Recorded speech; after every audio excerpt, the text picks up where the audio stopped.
everyone, and welcome.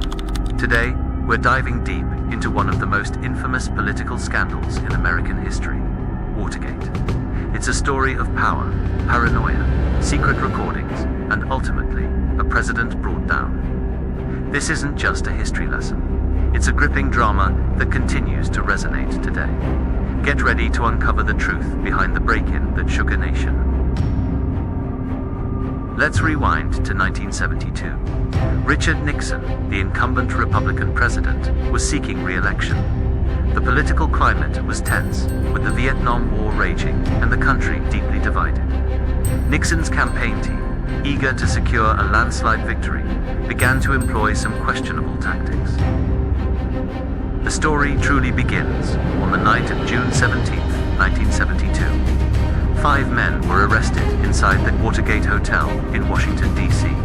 Their mission, to bug the Democratic National Committee headquarters. These weren't just any burglars.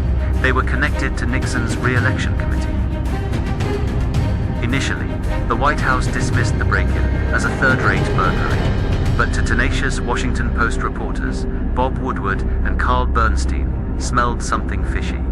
With the help of a mysterious source known as Deep Throat, whose identity remained secret for decades, they began to unravel a web of deceit. Woodward and Bernstein's reporting, piece by piece, revealed a conspiracy that reached the highest levels of the government. They uncovered evidence of campaign sabotage, illegal fundraising, and attempts to cover up the Watergate break-in. The Senate, spurred by public outrage, formed a special committee to investigate. Televised hearings captivated the nation.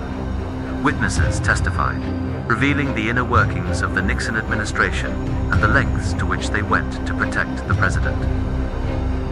A crucial turning point came with the discovery of a secret taping system in the Oval Office. Nixon had been recording his conversations, and these tapes held the key to the truth. The Senate and the special prosecutor demanded the tapes, but Nixon resisted, claiming executive privilege. The legal battles over the tapes went all the way to the Supreme Court. In a landmark decision, the court ruled that Nixon had to release the tapes. The tapes contained damning evidence, including conversations that proved Nixon knew about and participated in the cover-up. Faced with impeachment by the House of Representatives and almost certain conviction by the Senate, Richard Nixon made a historic decision. On August 8, 1974, he announced his resignation, becoming the first and only U.S. president to do so. Good evening.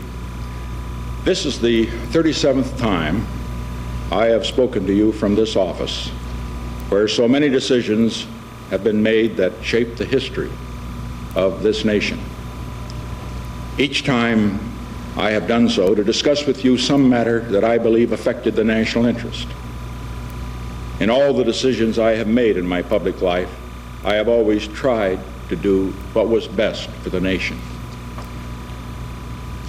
Throughout the long and difficult period of Watergate, I have felt it was my duty to persevere, to make every possible effort to complete the term of office to which you elected me. In the past few days, however, it has become evident to me that I no longer have a strong enough political base in the Congress to justify continuing that effort. As long as there was such a base, I felt strongly that it was necessary to see the constitutional process through to its conclusion, that to do otherwise would be unfaithful to the spirit of that deliberately difficult process and a dangerously destabilizing precedent for the future. But with the disappearance of that base, I now believe that the constitutional purpose has been served, and there is no longer a need for the process to be prolonged. I would have preferred to carry through to the finish, whatever the personal agony it would have involved. And my family unanimously urged me to do so. But the interests of the nation must always come before any personal considerations. From the discussions I have had with congressional and other leaders, I have concluded that because of the Watergate matter, I might not have the support of the Congress that I would consider necessary to back the very difficult decisions and carry out the duties of this office in the way the interests of the nation will require. I have never been a quitter. To leave office before my term is completed is abhorrent to every instinct in my body. But as president, I must put the interests of America first. America needs a full-time president and a full-time Congress, particularly at this time with problems we face at home and abroad. To continue to fight through the months ahead for my personal vindication would almost totally absorb the time and attention of both the President and the Congress in a period when our entire focus should be on the great issues of peace abroad and prosperity without inflation at home. Therefore, I shall resign the presidency effective at noon tomorrow. Vice President Ford will be sworn in as president at that hour in this office. As I recall the high hopes for America with which we began this second term, I feel a great sadness that I will not be here in this office working on your behalf to achieve those hopes in the next 2.5 years. But in turning over direction of the government to Vice President Ford, I know, as I told the nation when I nominated him for that office 10 months ago, that the leadership of America will be in good hands.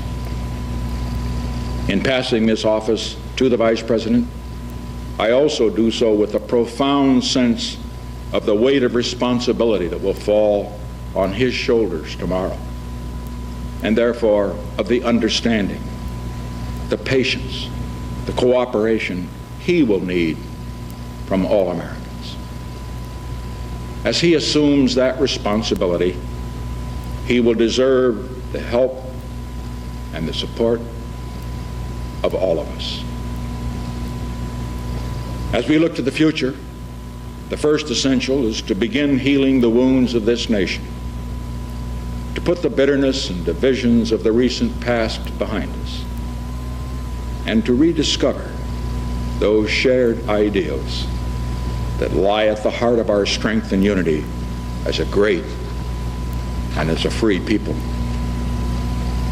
By taking this action, I hope that I will have hastened the start of that process of healing which is so desperately needed in America. I regret deeply any injuries that may have been done in the course of the events that led to this decision. I would say only that if some of my judgments were wrong, and some were wrong, they were made in what I believed at the time to be the best interest of the nation. To those who have stood with me during these past difficult months, to my family, my friends, the many others who joined in supporting my cause because they believed it was right, I will be eternally grateful for your support. And to those who have not felt able to give me your support, let me say, I leave with no bitterness toward those who have opposed me. Because all of us in the final analysis have been concerned with the good of the country, however our judgments might differ. So let us all now join together in affirming that common commitment and in helping our new president succeed for the benefit of all Americans. Nixon's successor, Gerald Ford, pardoned him for any crimes he may have committed while in office. This controversial decision was intended to heal the nation, but it also fueled debate about justice and accountability. The Watergate scandal serves as a constant reminder of the importance of transparency, accountability, and the rule of law. It's a cautionary tale about the abuse of power and the dangers of unchecked authority. Thanks for watching. I hope you enjoyed this deep dive into the Watergate scandal. What do you think about the events? Let me know in the comments below. Don't forget to like and subscribe for more historical deep dives.